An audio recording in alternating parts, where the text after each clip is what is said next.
आप सही भक्तों को राधे राधे। तो आज हम सही भक्तों के लिए इस वीडियो के माध्यम से, इस चैनल के माध्यम से 31 अक्टूबर 2025 को होने वाला एक ऐसा महाप्रयोग बताएंगे जिससे आप शीघ्र ही धनवान हो जाएंगे। आपके संपूर्ण जीवन में धन से संबंधित कोई भी समस्या नहीं रहेगी। आप दिन प्रतिदिन भाग दौड़ कर रहे हैं, मेहनत कर रहे हैं, लेकिन फिर भी आपको सफलता नहीं मिल पा रही, तो केवल एक दिन आप इस महाप्रयोग को करें।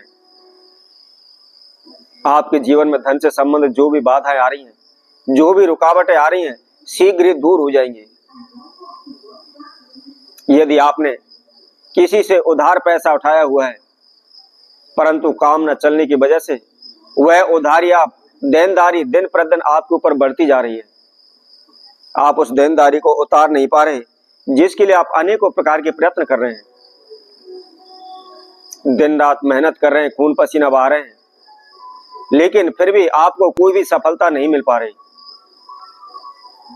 जिसके लिए आप अनेकों भगत सियानों के पास दौड़ रहे हैं, अनेकों ज्योतिषियों के पास गए, उनके द्वारा बताए गए अनेकों प्रकार के आपने तंत्र मंत्र ओने टोटके भी किए हैं, लेकिन कोई भी लाभ आपको नहीं हो पा रहा।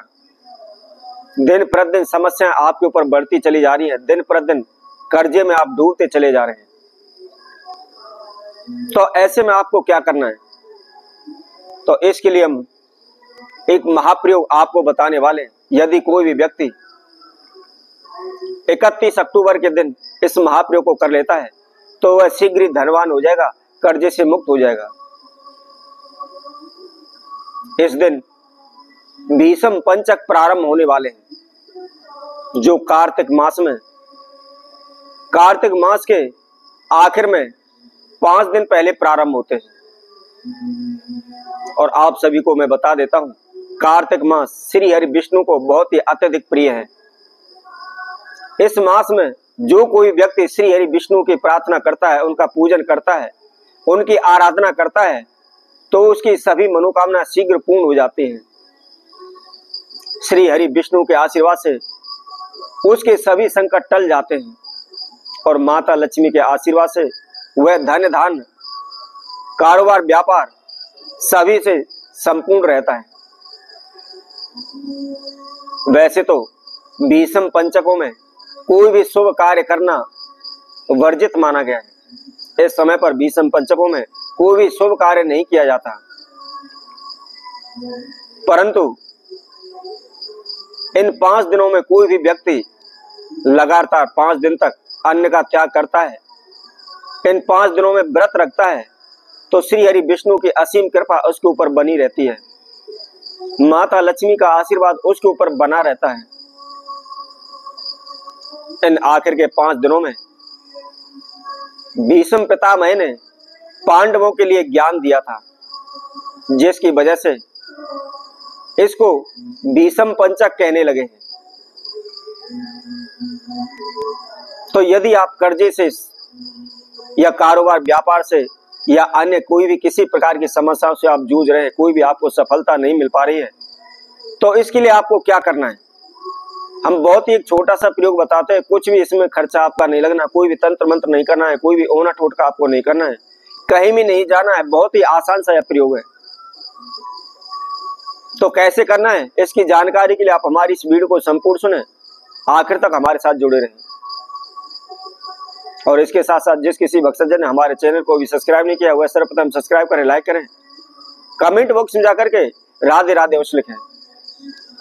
तो जैसा कि आप कर्जे से परेशान है, धन से परेशान है, कारोबार व्यापार से परेशान है, समस्याओं से परेशान है, तो आपको क्या करना है? 31 अक्टूबर वाले दिन सुबह उठ करके नहा धोकर के आप फ्री हो जाएं, लेकिन आप ध्यान रखें सूर्य उदय के समय पर आपने इसको करना है। क्या करना है? आपने गोले का बुरादा लेना है। आप घिया कस के द्वारा उसको आप कस करके उसका बुरादा बना सकते हैं। यदि आप गोले को घर पर नहीं कर सकते तो आप मार्केट से, बाजार से भी खरीद कर ला सकते हैं, वहां भी बड़ी आसानी से गोले का बुरादा आपको मिल जाएगा। अब आपको क्या करना है? उसके अंदर थोड़ा सा आपको बूरा या कोई भी खांड या शक्कर उसके अंदर मिक्स कर लेनी है, मिला लेनी है, और उसके साथ में केवल 1-2 चम्मच आपको देसी घी उसके अंदर डालना है यदि गाय का घी मिल जाता है तो सर्वोत्तम है, गाय का घी आप उसके अंदर मिक्स कर लें। अब आपको क्या करना है, कोई भी आप सफेद प्लेन कागज लें और सफेद प्लेन कागज के ऊपर आप रोली के द्वारा जो आपकी इच्छा है, जो मनोकामना है, उसको आप उस कागज के ऊपर लिख दें। उस कागज को आप फोल्ड कर लें। इसी तरह से आपको गोले का बुरादा लेना है और गोले के बुरादे के बीच के अंदर आपने जो मनोकामना लिखी हुई है वह कागज उसके अंदर रख करके उसका एक लड्डू तैयार करें। इसी तरह आप दूसरा लड्डू तैयार करें, लेकिन ध्यान रखें लड्डू के अंदर आपने जो आपकी इच्छा है, जो मनोकामना जिस कागज पर आपने लिखी हुई है उसको आपने रखना है। इसी तरह से आपने गोले के बुरादे के आपको केवल 5 लड्डू तैयार करने हैं और 5 लड्डू तैयार करने के बाद आप किसी भी तीर्थ में, किसी भी मंदिर में आप जाकर के श्री हरि विष्णु का ध्यान करते हुए, माता लक्ष्मी का ध्यान करते हुए अपने गोत्र नाम का उच्चारण करें और उनसे जो भी आपके मनोकामना, जो समस्या है उसके लिए आप प्रार्थना करें। और प्रार्थना करने के बाद जहां कहीं भी किसी भी तीर्थ में पीपल का वृक्ष है, पीपल के वृक्ष में उसकी जड़ के पास आपने उन 5 लड्डुओं को चढ़ा देना है और चढ़ा करके आप अपने घर आ जाएं। केवल यही उपाय आपने करना है, कोई भी तंत्र मंत्र इसमें नहीं है, कोई भी अधिक आपकी मेहनत इसमें नहीं लगनी है। आप शीघ्र ही धनवान हो जाएंगे, माला माल हो जाएंगे। आपके जीवन में जो भी समस्याएं, बाधाएं आ रही है, शीघ्र आप उन सभी से मुक्ति पा लेंगे। तो इसी तरह हम आपसे भक्तों के लिए और नए उपाय के साथ, नई वीडियो के साथ आप सभी के समय उपस्थित होंगे। तब तक के लिए सभी भक्तों को राधे राधे।